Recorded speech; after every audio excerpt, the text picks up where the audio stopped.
the United States should lead that. If they are the perpetrators, they should be the recipients, the Osama bin Laden organization, the whole network of a very strong retaliatory strike. All right, Ambassador Bill Richardson, Julie Sears, I want to thank both of you for joining us. We have to leave it right there. And Paula, before we go to you, just to recap the headline from our Jonathan Karl, reporting on a briefing that the Attorney General John Ashcroft gave members of Congress that the U.S. government now believes teams of 3 to 5 individuals carrying knives commandeered those 4 airliners earlier today, destroying them and themselves in the process. Paula?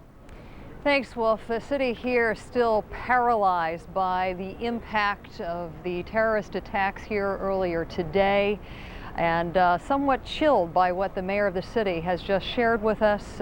He said he believes the fatality numbers will be horrendous, and that they will be, in quote, very high indeed. We do need to clarify one thing that the police commissioner told us was misinterpreted coming out of that news conference that he just held with the mayor. We were led to believe that police officials thought that there were people alive in the World Trade Center. That apparently is not the case. The police commissioner is now reiterating that he believes there are indeed people alive. The command staff of the New York City Fire Department was killed when the World Trade Center collapsed. Among the people killed, the fire chief of New York and the head of the urban search and rescue team in New York, Ray Downey. Scott Graham worked and trained with him as he's working here today. He says it could have been any one of us. He said, we've lost a damn good man. Apparently, we've lost a lot of good people today, Gordon and Gavir. A lot of police, New York City police officers in that building, too, and both buildings when they collapsed, apparently, Dave. Absolutely. Dave, in terms of the rescue operation throughout the evening, at what point do they think they're going to have more comprehensive casualty figures? I think that's going to be daylight. As you heard the chief talk about, he's getting his estimates from the Pentagon, and I think a lot of that's based on the people that work there. The one thing that's helping them, they think that might keep it toward the low side, they're hoping, is they don't know how many of those offices were occupied, because some of this is a new portion of the Pentagon. It also had some new firefighting capabilities, a sprinkler system, and some firewalls that may assist in the firefighting operation. So again, no one is clear. Again, the high estimate around 800. We won't know anything more till tomorrow. Definitely a lot of dead bodies in there. They just can't give us a count right now. Dave, it's now 8 minutes after 11. The fire broke out at 9:38 this morning. Are you still seeing flames? Occasionally we see a flicker of flames coming through, mostly smoke. The fire's trapped between the ceilings and the slate roof up there. They had to pull firefighters off the roof because it wasn't stable, and they're mainly doing an exterior attack rather than fighting it from the inside because they've lost daylight. They're very concerned. It's a maze in there. We've talked to firefighters who've fought fires in that building before in previous years, and they can get lost very easily there. And they're going to continue to work through the night. They will work through the night, pouring water in from the outside. The urban search and rescue team, they did their reconnaissance, figured out a plan of attack. They're working with other urban search and rescue teams from throughout Virginia and nearby that are joining them. They're splitting up their shifts. They told me they're searching the outside rubble tonight. We'll get inside the building at daylight tomorrow. Dave Statter at the Pentagon, thank you very much. Thanks, Dave. Doctors at area hospitals continue to treat victims of today's terrorist attack at the Pentagon. Our Jennifer Ryan is joining us live now from Virginia Hospital Center in Arlington with the latest on that. Jennifer? This hospital has seen the most people come here today, 42, half of which were released, but we still have 9 people in critical condition. We are also encountering families who are now in the search mode, searching for family members who work at the Pentagon, but they never came home, they never called home, and there is no word tonight from the hospitals or the Pentagon. We stayed at home looking at TV, trying to hope that she would call in. But when it hit around 6 o'clock this evening, we kind of started panicking a little bit that, hey, it wouldn't have took her this long to call. Arthur Carver and his family are checking all the hospitals tonight. And of the list of 42 victims at the Virginia Hospital Center, none of them is his 34-year-old sister Sharon Carver of Waldorf. So we're still wondering and hoping to hear something positive. However, we haven't heard anything as yet. We've called all the hospitals in the area. Nobody seems to have her yet or knows where she is. And I mean, it's not like her not to call. I mean, she would go to a paid telephone or something. We know that they did find her immediate supervisor, and he's heavily sedated over at Washington Hospital Center. It has been a chilling day for survivors. Those who delivered injured friends and co-workers from the Pentagon shook in blood-stained shirts as more victims arrived in ambulances, police cruisers, and in people's family cars, some packed 3 deep. Medical supplies are dropped off only long enough to be gathered by paramedics who head back into the field. The Red Cross is also moving precious cargo, blood, which is desperately needed. Hospitals are now preparing morgues, anticipating what may be ahead. And for the Carvers, they pray this day doesn't become even more horrific than it's already been. That's my little sister, so that's all I'm thinking about right now. Sharon Carver is a 34-year-old accountant who works at the Pentagon. She is a woman with a very close family. They all share a house in Waldorf, Maryland. The good news, if there's any here today, is that we have not seen any fatalities, but we must also tell you that we're being told we haven't seen them yet. I want to give you some quick numbers on the hospitals in our area. This hospital has seen 42 victims, half went home, 9 in critical condition. Washington Hospital Center has 7 critically burned patients. One of them is in, the 8th one is in fair condition. Walter Reed has 1 critical, 1 fair.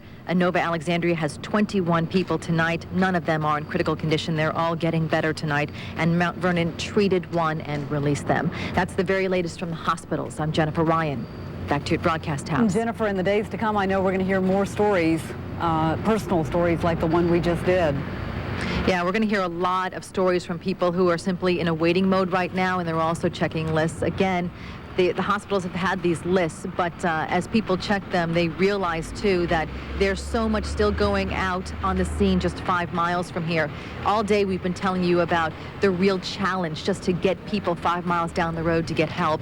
So, yes, other area hospitals did respond. Those lists are out. If you want to call the other hospitals, they are very willing to help you. But there are still so many more people in the field and so many people in the Washington area who have a lot of questions tonight, and they will also have to wait.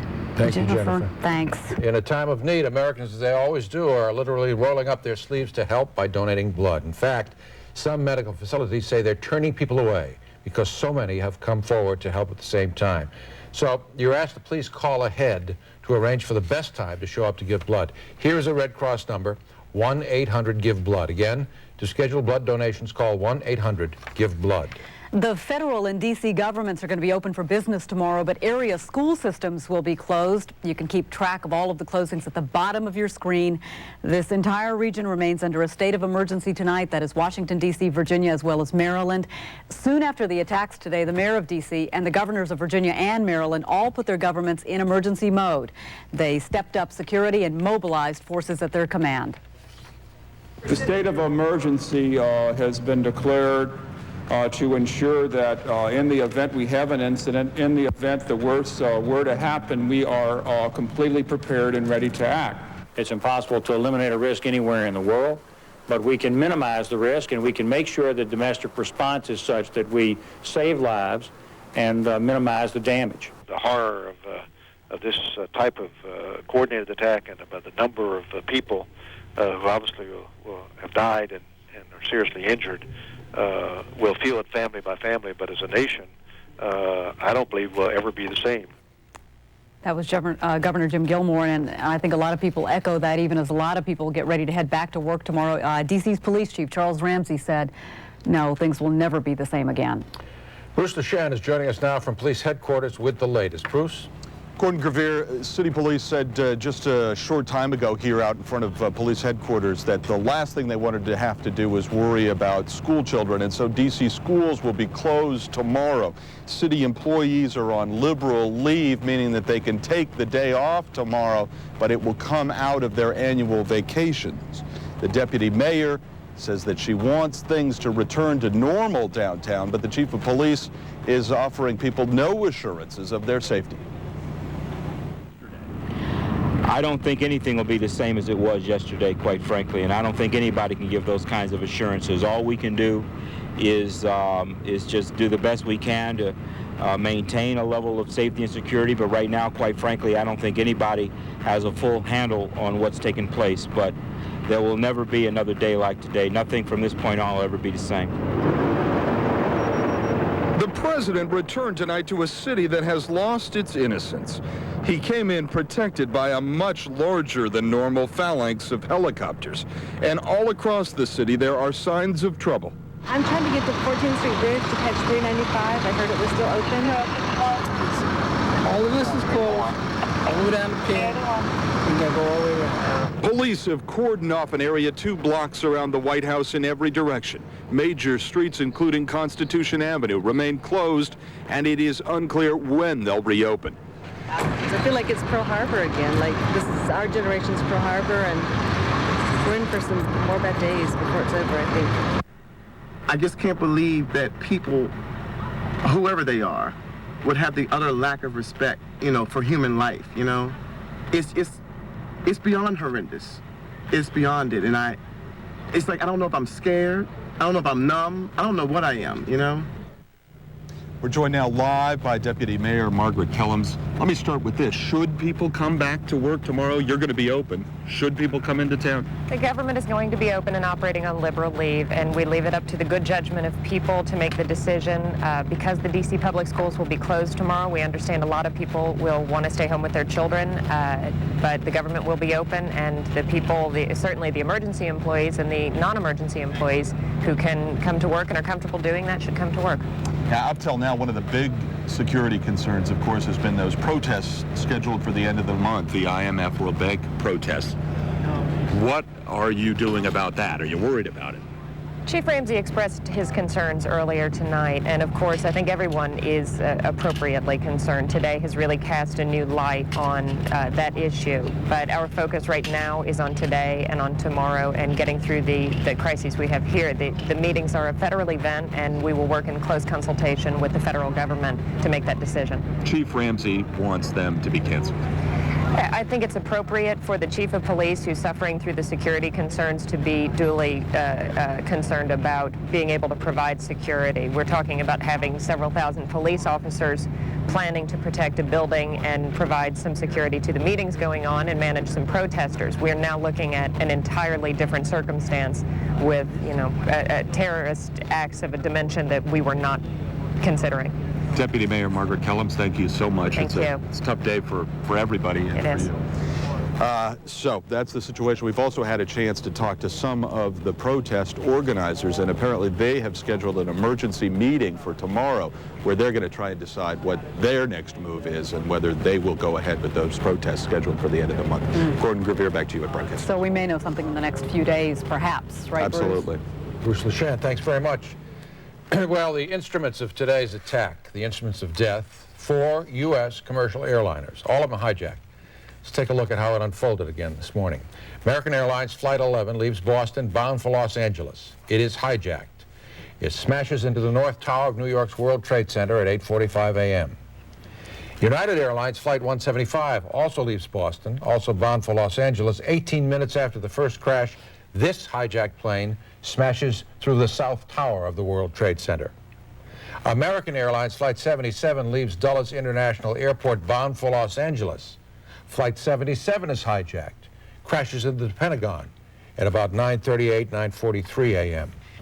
United Airlines Flight 93 leaves Newark International Airport bound for San Francisco at about 10 a.m.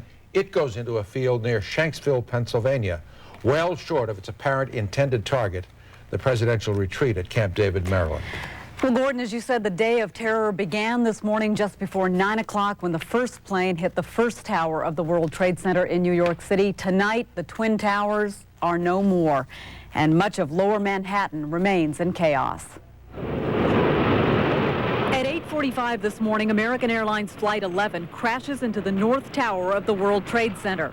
I basically got on all fours and I just crawled to the door, hoping that I was crawling the right way.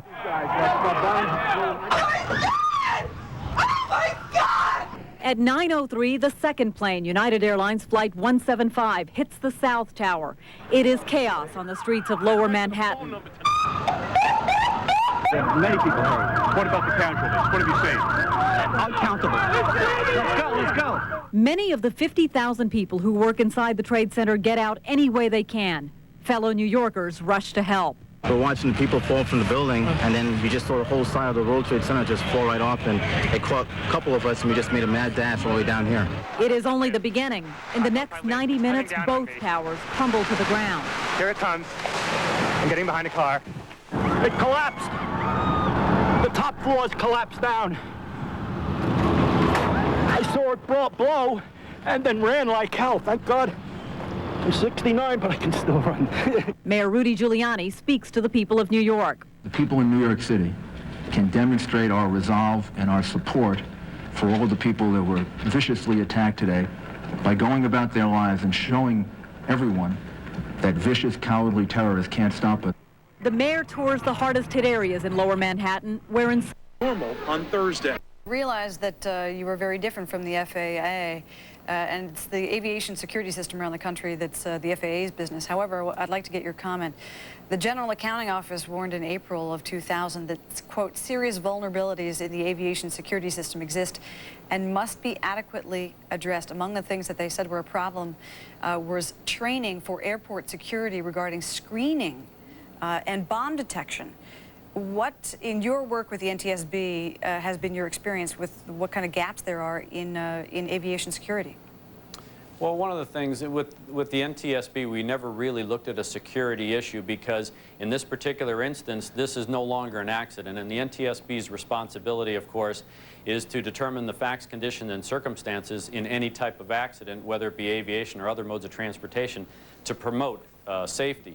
So in the security aspect, the NTSB really never got involved. However, when you look at the type of accident that these are, which basically have no longer technically are classified as an accident, they are an intentional act, that shifts the burden now to the appropriate authorities such as the FBI to look at the investigation process for determining where the shortcomings were that 9000. Again, that number is 215-683-9000. The hotline will be activated at 9 o'clock tomorrow morning. There'll be 30 counselors standing by, offering words of hope and encouragement to those, especially those with small children, on how to deal with this horrible tragedy. Reporting live at City Hall, I'm Todd Quinones, KYW3 Eyewitness News. Thank you, Todd. Now here is a recap of what's open and what's closed in Philadelphia. Public schools in the city of Philadelphia will be closed on Wednesday tomorrow, but they'll reopen on Thursday. Parochial schools will be open tomorrow. Schools in the state of Delaware will be open. New Jersey schools will decide whether or not to open on a district-by-district basis.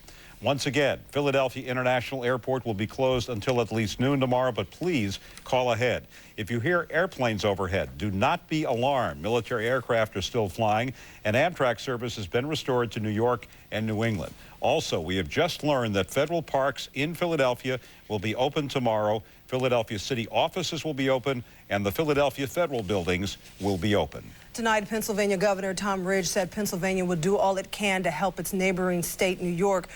That thousands of people in both of the Twin Towers were told to leave the buildings. When they reached the ground, once they got out, they were told there had been a bomb threat.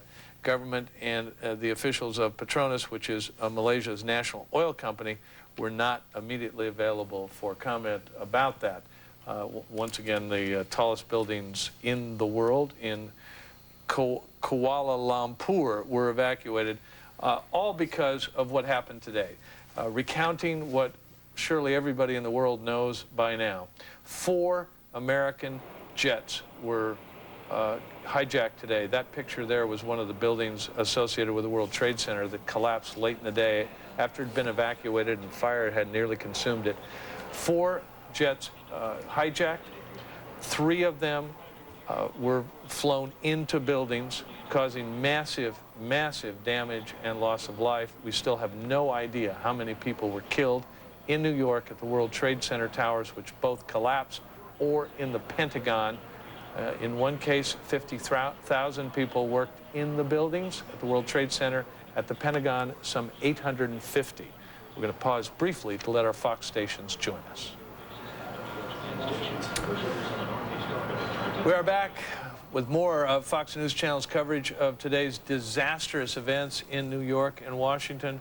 4 American airliners hijacked and then flown into targets. 3 of them were flown into targets, the 2 World Trade Center towers in New York and the Pentagon in Washington. One other plane was apparently on its way to a target but crashed south of Pittsburgh, southeast of Pittsburgh, where Fox News correspondent Jeff Goldblatt has been following what went on with that plane. Jeff, are you with us? Yes, I am, John. Good evening. Good evening. So what have we learned there? Well, there is a scene here. There is one of a crime scene at this point in time. And what is clear, John, tonight is that the grip of terrorism has not only gone from Wall Street, but also here to Main Street as well, if you will, because one of those planes that was commandeered went down in a field about 80 miles to the southeast of Pittsburgh. It's in a rural community called Shanksville. Actually, we're about outside of it. You have rolling hills behind me, and you have a command post that's set up on a hill about a quarter of a mile up behind me. And the plane went down a little bit after 10 o'clock. This one plane, it was United Airlines Flight 93 with 45 people on board that included the crew, went down at about 10 o'clock.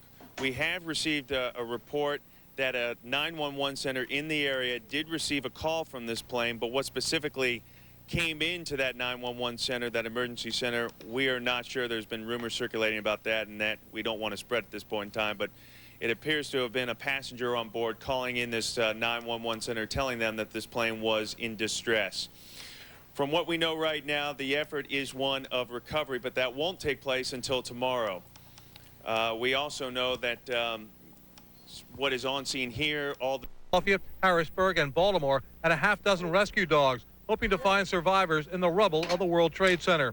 Bobby Snyder and her yellow lab, Willow, are from Williamstown, New Jersey, hoping for the best, prepared for the worst. You have to be able to understand the impact of what's going on in the nation, and here it's just very disheartening because you don't realize how close it can get.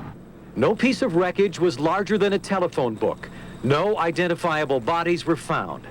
Just moments before Flight 93 crashed here, a passenger managed a cell phone call to the local 911 dispatcher. "We're being hijacked," he screamed. "We're going down." And then he died. And I immediately said a prayer too, because I knew that there was no life left on that plane. Just what happened on that plane is now up to the FBI and other federal agencies who are in charge. Well, we had people beaten up. We had incidents against our community because people made it, we're taking revenge on the community, and we do not want this to happen. We are just as American as anyone else. Jim, again, federal park officials announced within the last half hour that the Liberty Bell and other historic sites here in Independence Mall will be open for the public tomorrow. A reversal of the plan they announced earlier in the evening. A citizens group is planning a candlelight vigil here near the Liberty Bell tonight. Live at Independence Mall, Vernon Odom, Channel 6 Action News. Jim? Thank you, Vernon. The government moved very quickly today to force every airplane in the sky to land at the nearest domestic airport. After that, every airport was shut down until further notice, and that further notice won't come until tomorrow.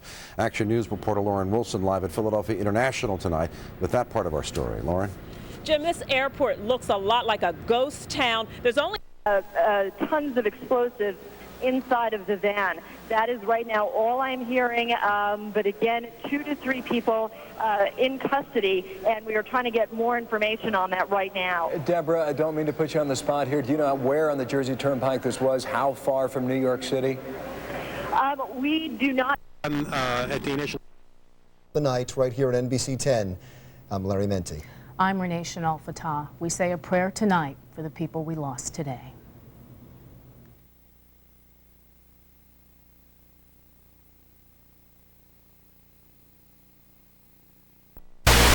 Gravity will take care of the rest. May be mailed. Academy. There's going to be a press briefing here. We just arrived down here. Just looking around here, they have called in a lot of recruits. Everybody's standing by. They are wearing. Local police department and health department helping out. In West Orange, hundreds of people were lined up to donate blood. I wanted to do my part, and I feel that today's actions were a violation of our American way and our American way of life.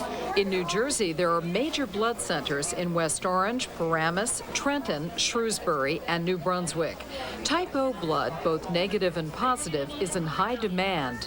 because those are considered universal donors. Most area blood centers have added extra hours and extra personnel.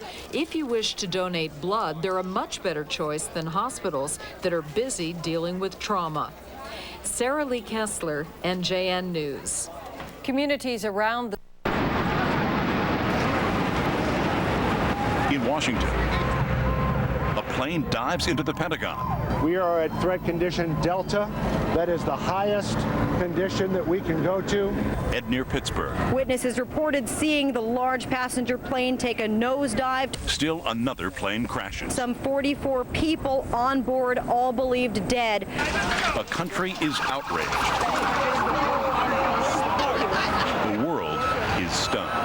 Make no mistake, the United States will hunt down and punish those responsible for these cowardly acts. Who is behind it? What happens next? The deadliest attack ever to strike America. As terror hits home. Good evening once again from CBS News World Headquarters in New York. CBS's live special coverage of the attack. Fire departments from East Meadow and Belmore and northern New Jersey. And we really appreciate their efforts. It will be of great assistance all during the night. If you have questions that we can answer or try to answer, the number is 1-212-560-2730. That's 1-212-560-2730. I know that there's great concern over what the numbers of people lost are. We don't know the answer to that. The dimension will be very large. In terms of the people we're looking for, it's a couple of hundred firefighters and police officers, which is a staggering number. As far as the number of people in the building, that'll be in the thousands. But there's no way of knowing at this point, and we're going to keep praying and hoping that we save as many people as possible. Mr. Mayor, there are reports that there are a group of survivors in the basement of the World Trade Center, that they have cell phones, they've been calling their relatives in Seattle to tell them precisely where they are, and that there's a group of NYPD police who are with them and alive and well. Do you know about this? I know that rescue effort's been going on for a couple of hours, yes. Mayor, do you know anything about the report about the possible explosives that were found in New Jersey? Yeah, I think the police commissioner was able to get information about that. I just got a confirmation from the chief of detectives. He's reached out to the FBI. They have confirmed that someone has been stopped in New Jersey, 3 men in a van. However, there was no explosives in the van. All right, they're being held for questioning. Where in New Jersey? I can't say yet. Okay. Why were they stopped, and why do you think they're connected with this? We can't tell at this point. It's between the FBI and the Port Authority. We just got the confirmation by phone after I left the last briefing. Were they on the George Washington Bridge as they were heading to New Jersey? No, they weren't. There were rumors that there were explosives. Well, where did those rumors come from, or why did that begin to circulate? I can't tell you. Are they in the Meadowlands, Police Commissioner? Excuse me? Are they in the Meadowlands? It's my understanding, but we haven't confirmed that. Do we know why they were stopped? Not yet.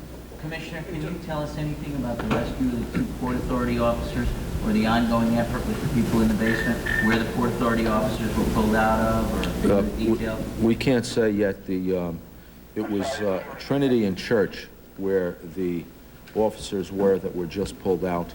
The other people that are still in the building, we can't tell exactly where they are. We all know that the Port Authority is housed in the World Trade Center. Any idea of the status of their operations?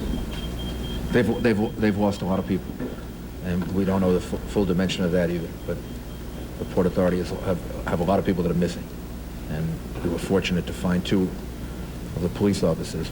We'll keep searching for the others, but they have sustained a lot of losses. The group of people with the cell phones that Marcia referred to, do you have any idea how big a group that size is in that particular location? I don't think we know the exact numbers. We know it's more than 2 people. It's two people communicated, and they say there were more people there. And the people who are roaming around the city trying to find information about those who are missing, what are they supposed to do? Where are they supposed to go? And who's collecting that information? The phone number that they should call is 212-560-2730. And then, as we have information about people either who have been recovered or are dead, we'll let them know that. Is our morgue able to handle this? We had a meeting with the medical examiner earlier, went over it with him. He believes that he's able to handle it.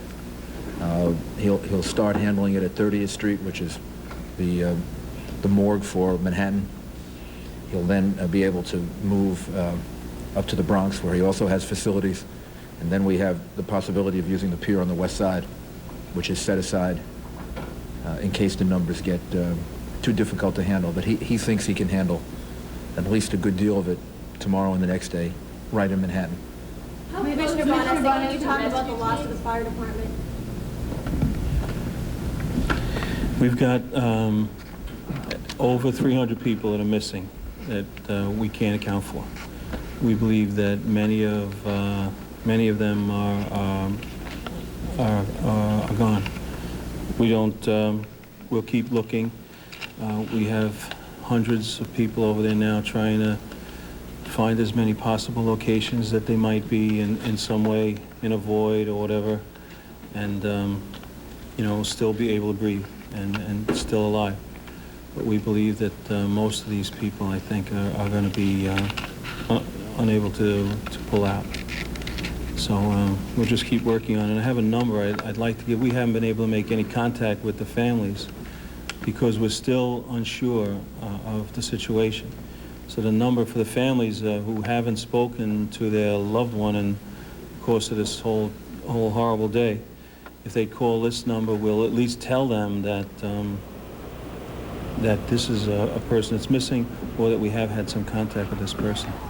The number would be 718-999-2541 is a number that we'll be using at Fire Department headquarters. What about It's just for firefighters. What about Chief Van? Just for firefighters, firefighters and fire officers, EMS personnel. I would we'll man those numbers. That number will roll over to 10 lines, and we'll be able to just try to give them some information. We don't have a lot, so that's why we haven't been calling them like we would normally do. What about the top members of your staff who may have been lost? Debbie Wood. I'm sorry, Deb. What about the top members of your staff who may be lost? We've notified their families already. Spoke to them earlier. How do you feel about that? How do I feel about it? I don't know what to say. We lost people that have given over 40 years. Commissioner Feehan has had every job in the department. Probably the most valuable person in the department. When I got this job, the mayor and Commissioner Safer said, make sure you keep Bill Feehan. Haven't regretted that one day. He's given a whole life to this department. Chief Gansey, the same thing. Chief of Department, 33 years, 34 years. Ray Downey, we just honored him with a dinner. Almost 40 years of service. World renowned for situations like this. Telling me how dangerous it was when we first got there. All the possibilities, everything that he was trying to do to, get the people out. Father Judge, I don't know if you know Father Judge, one of the nicest men you could possibly find in the whole world. We haven't found other people yet either. I don't even want to mention their names. Some of the best people in this department. I can't find anybody from 5 rescues and 7 squads, and it's just it's a devastating thing. I don't know. Well, the fire department will recover, but I don't know how. Commissioner Garrick, in the police department, do you have any idea how many people you're looking for at this time right now? The number we're looking for is in excess of about 32, 33 people. That's what we know as of right now. And for the members, for the family members of the police department, if they have questions or they need to contact us regarding their family members, they can call 718-677-8238. It's the Special Operations Division, and we'll be able to help them as much as possible. How close are rescue teams able to get to the scene, assuming there are people who are there? The rescue teams are able to get very close now. It was very difficult during the day, but in most places they now can operate. There's still a few dangerous areas, but they're able to operate. They're able to operate down there now. And are there pockets where people may be Yes, we're very hopeful that there are pockets where there are people, not only the ones that we know about, but hopefully others. A group of firefighters were at St. Vincent's Hospital that were in a void for 4 or 5 hours, and we're hopeful that there are other situations like that. And that's why our rescue workers are working so furiously. How big a group was that? That was a company. It was a group. Company survived? No, it was about 7. Yeah, it's 5 guys and an officer. 5 guys 6. survived. Yeah, 6 men. This was earlier today. They were in I believe one World Trade Center, and the firefighter described to me that they were there for about 4 or 5 hours, and when they walked out, they were shocked to see that the building had come down, because they knew there had been damage, but they had been in a void, so they had been protected. What unit are we talking about I'm not sure. Forget.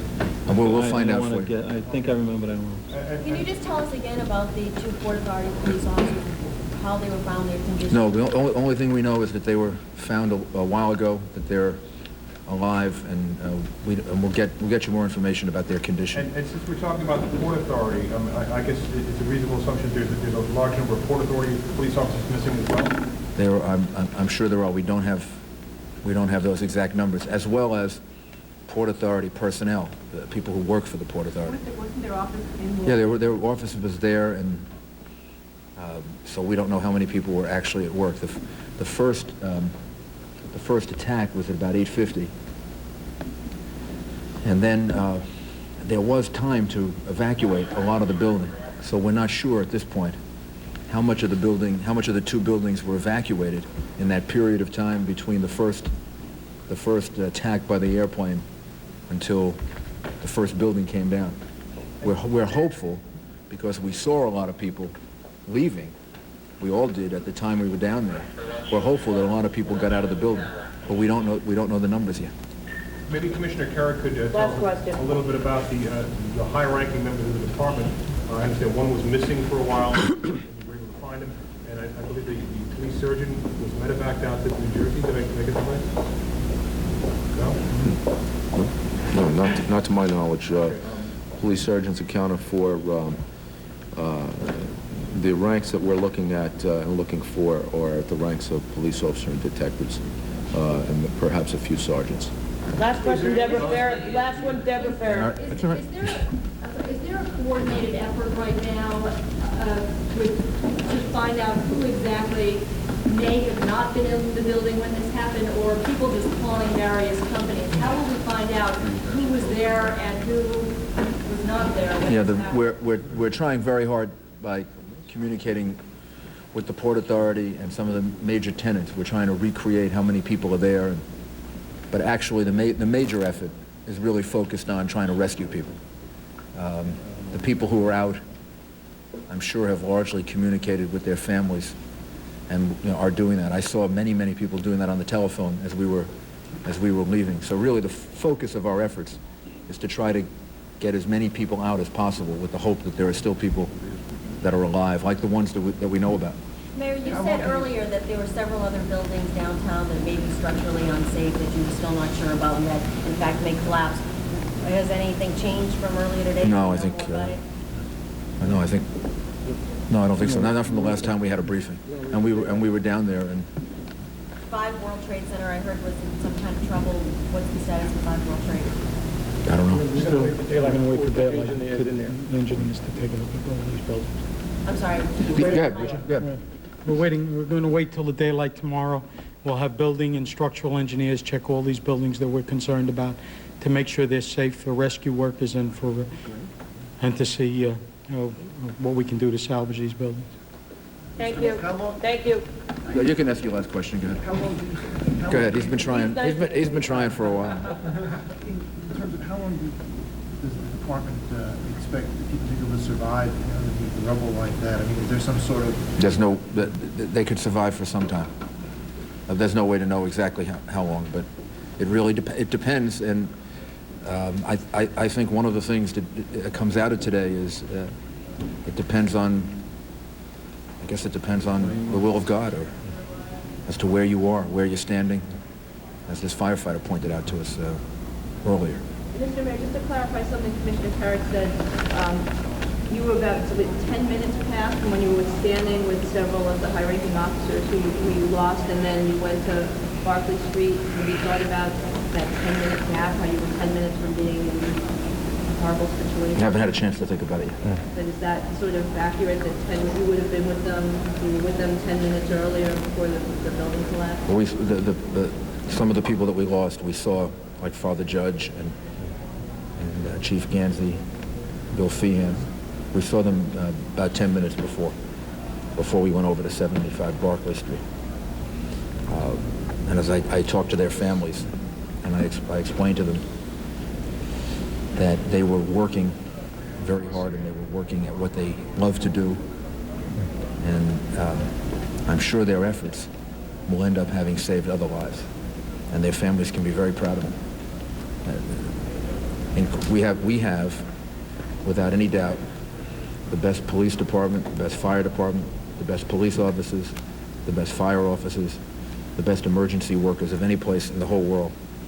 And although today's tragedy is going to be enormous and there's no way to minimize it, if it weren't for them, this tragedy would be far worse. And they executed brilliantly today. And I having watched it and having been a recipient of their services because we had to get ourselves out, I can tell you that whatever the number of casualties, without our police department, our fire department, our EMS, and the kinds of people that we have, many of whom lost their lives, there would be double or triple the number of casualties. Thank you. Thank you. Clearly, these briefings are becoming more and more difficult for city officials to meet and greet with reporters there. Many of their colleagues, co-workers, and friends were indeed killed today or are feared missing tonight. Mayor Rudy Giuliani indicating that the city is now prepared for thousands and thousands of bodies, and throughout the day tomorrow as the daylight comes up, as you look at a nighttime picture of downtown Manhattan, that indeed may be the scenario.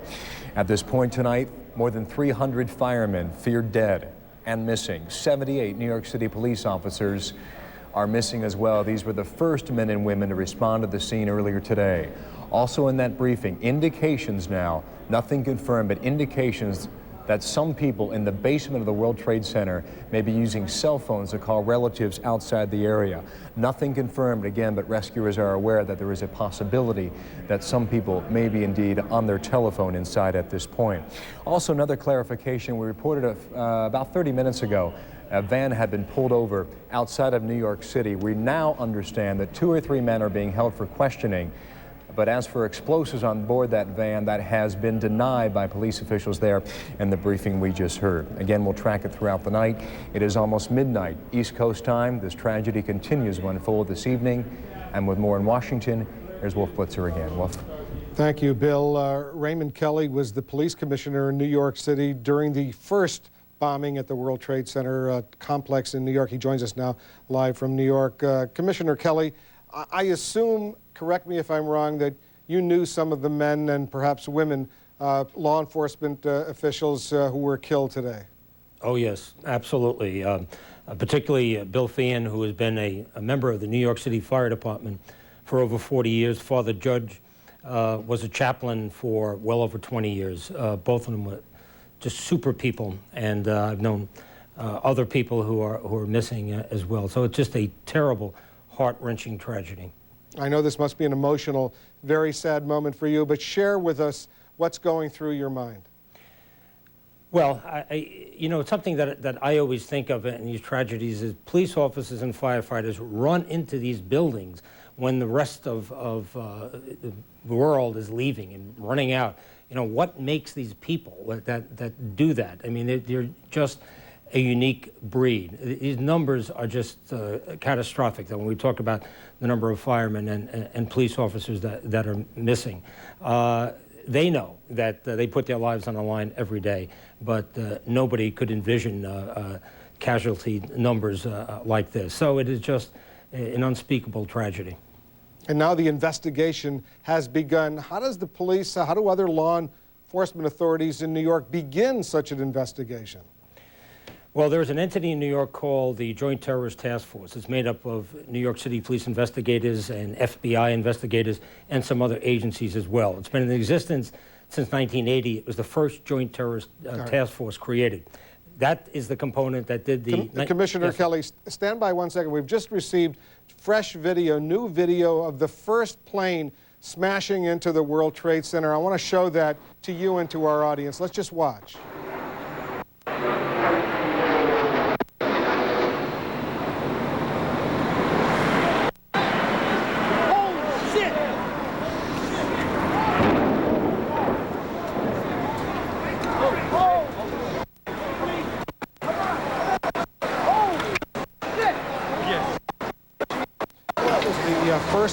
The first plane smashing into the World Trade Center. We've seen video throughout the day of the second plane that went into the World Trade Center. When you see that, Commissioner Kelly, when you see these horrific pictures that none of us can comprehend, how do you explain what this enormity of this tragedy was?